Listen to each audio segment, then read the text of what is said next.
Mais remarquez, à chaque fois qu'ils avaient besoin, Dieu leur donnait ce dont ils avaient besoin pour l'instant. Quand ils avaient besoin d'eau, le rocher a craché l'eau. Quand ils avaient besoin de manger, la manne est tombée du ciel et les cailles sont tombées du ciel. Jour après jour, Dieu pourvoyait à leurs besoins. Peuple de Dieu, pourquoi ne pouvons-nous pas arriver à cette compréhension que Dieu n'a pas besoin de me donner pour les 30 ans prochains de ma vie? Jour après jour, il est en train de subvenir à nos besoins. Jour après jour, il est en train de mettre le pain sur le table, le vêtement sur notre dos. Jour après jour, il subvient à tous les besoins qui s'avancent. Des fois, nous voulons juste avoir tout ce dont on a besoin aujourd'hui pour tout le restant du voyage. Mais ça n'a jamais été le cas dans la parole de Dieu. Ça n'a jamais été le cas. Si Dieu ne te le donne pas, probablement que tu n'en as pas besoin là, tout de suite. Si tu as besoin, il va te donner. Il a promis, c'est sa promesse de subvenir à tous nos besoins. Et tout veut dire tout. Il dit même qu'il va nous donner au-delà de ce que nous pouvons penser ou imaginer. Parce que des fois, nous ne connaissons même pas nos besoins. C'est vrai. Nous ne connaissons même pas nos besoins de foi. Mais Israël était dans le désert, ils ont vu les temps difficiles, ils ont voulu reculer. Et ces Juifs étaient sortis du judaïsme. Et dans l'esclavage de la religion, ils étaient maintenant en route vers le salut, en route vers l'intimité avec Dieu. Ils disent non, c'est trop dur. Nous connaissons un temps difficile, nous voulons retourner au judaïsme. Écoutez, l'intimité avec Dieu surpasse toutes choses.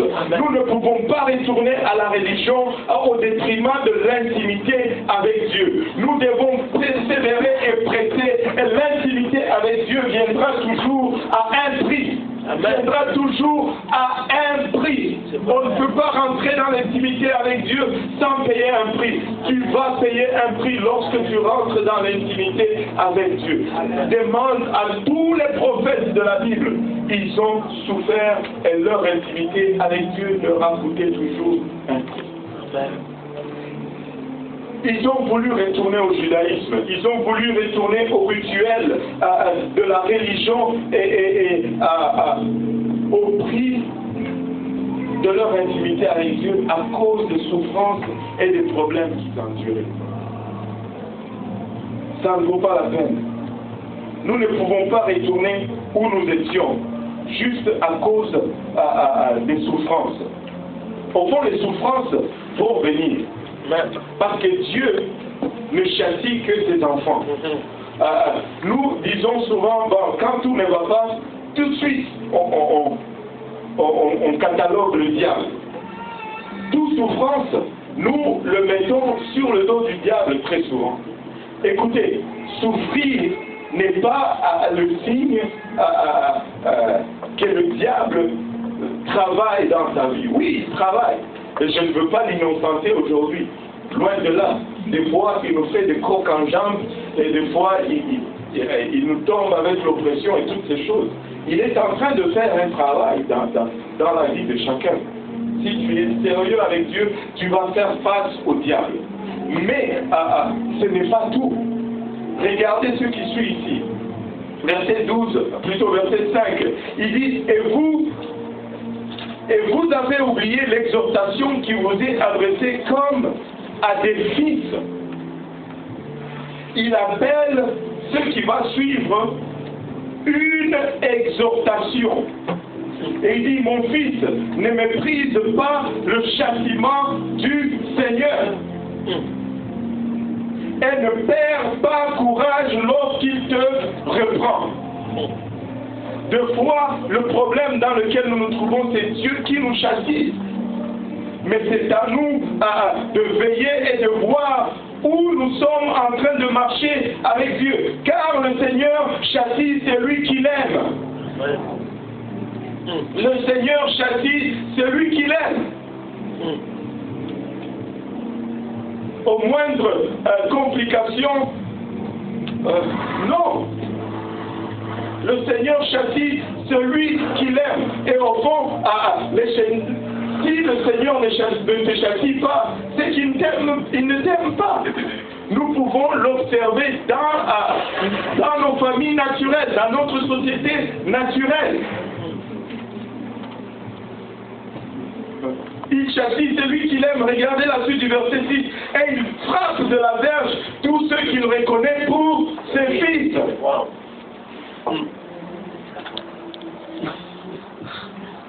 Il frappe de la verge tous ceux qu'il reconnaît pour ce fils. Es-tu enfant de Dieu aujourd'hui?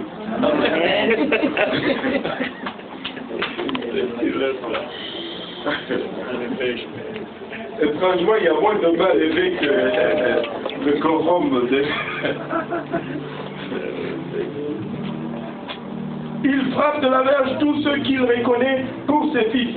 Maintenant, regardez, il commence ici à expliquer que, écoutez, si le Seigneur te châtie, c'est parce qu'il t'aime. Au fond, si le Seigneur te châtie, réjouis-toi parce qu'il se soucie de toi. Amen. Je n'ai jamais vu un père qui voit son fils aller dans le mauvais chemin et il le laisse faire. Ouais, on le voit. On le voit ici, surtout dans cette société ou cette génération. On le voit des fois, des enfants qui font des conneries et qui reçoivent récompense. Et ça, ce n'est pas la bonne façon de faire. Un enfant qui est à terre, ok, si tu t'élèves, je vais te donner un bonbon. Quoi? Non. Lève-toi et va dans ta chambre et tu verras que demain, il ne va pas faire la même chose. Parce que si tu lui donnes un bonbon pour cela, demain, quand il va vouloir un bonbon, il va faire la même chose. Il va faire la même chose. Des fois, nous donnons des récompenses pour des conneries. Non, on ne récompense pas pour une connerie. Et le Seigneur, je pense qu'il est plus sage que nous. Amen. Et des fois, quand nous écartons un peu, il nous corrige sévèrement et il n'épargne pas la verge. La réaction, ce n'est pas de dire « Oh, aïe !» La réaction, la bonne réaction, c'est de retourner dans la voie que le Seigneur veut que tu suives parce que c'est là où est le salut. C'est là où est la réussite. Si tu n'encaisses pas la punition de Dieu, tu vas à la perdition. Tu vas à la perdition. Il dit supporter le châtiment. C'est comme des fils que Dieu vous traite. Parce que ces Hébreux, ils voulaient maintenant s'éloigner à cause de problèmes difficiles qui les arrivaient. L'écrivain les exhorte à supporter le châtiment. C'est comme des fils que Dieu vous traite. Aujourd'hui, nous sommes une génération, on ne supporte plus être corrigé. On ne supporte plus être corrigé. Quand on est corrigé, c'est l'explosion. C'est l'explosion. On ne supporte plus. Supporter le châtiment, c'est comme des fils que Dieu vous traite, car quel est le fils qu'un père ne châtie pas? Mais si vous êtes exempt du châtiment auquel tous sont part, vous êtes donc des enfants illégitimes et non des fils. Et ça, on le voit encore et encore et encore, même dans notre nature aujourd'hui. Tu vas entrer dans une maison où il y a certains enfants qui ne font pas partie des parents biologiques. On va punir les enfants biologiques. Mais quand va arriver le temps des cousins ou des enfants hors mariage ou des choses comme ça, on va dire... Je ne peux pas vraiment le châtier parce que les autres peuvent mal interpréter cela.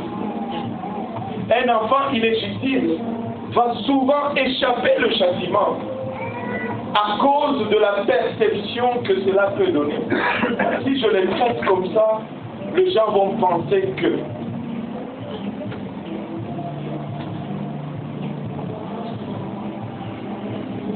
Tu sais, il y a des services où on rentre et Dieu me parle. Et Dieu me châtie.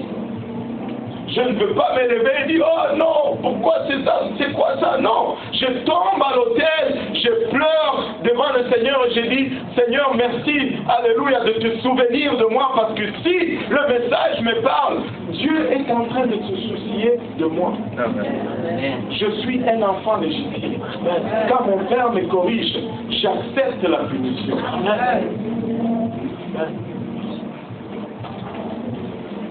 Un enfant légitime, quand il reçoit la punition, il ne va jamais se révéler.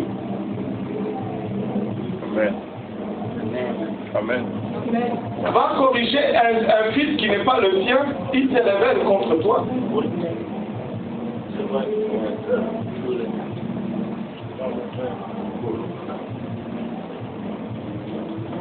D'ailleurs, il dit, puisque nos pères selon la chair nous ont châtiés, et que nous les avons respectés, verset 9, ne devons-nous pas à bien plus forte raison nous soumettre au Père des esprits pour avoir la vie? Si nous avons accepté correction de nos parents naturels ou biologiques qui nous ont corrigés pour des choses temporaires, combien davantage devons-nous accepter une correction céleste pour des choses éternelles?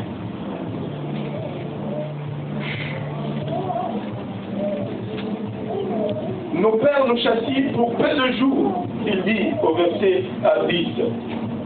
Pour peu de jours. Tu sais, même si tu vis 80 ans, même si tu vis jusqu'à 120 ans, c'est peu de jours. Parce que quand on rentre dans l'éternité, on arrête de compter. Après 1000 ans dans l'éternité, le 120 ans devient comme une semaine. Après 10 000 ans dans l'éternité,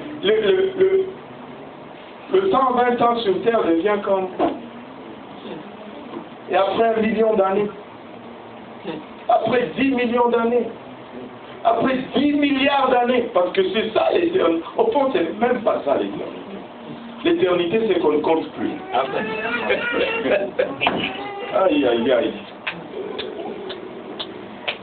Nos pères nous châtiaient pour peu de jours, comme ils les trouvaient bons. Mais Dieu nous châtie pour notre bien, afin que nous participions à sa sainteté.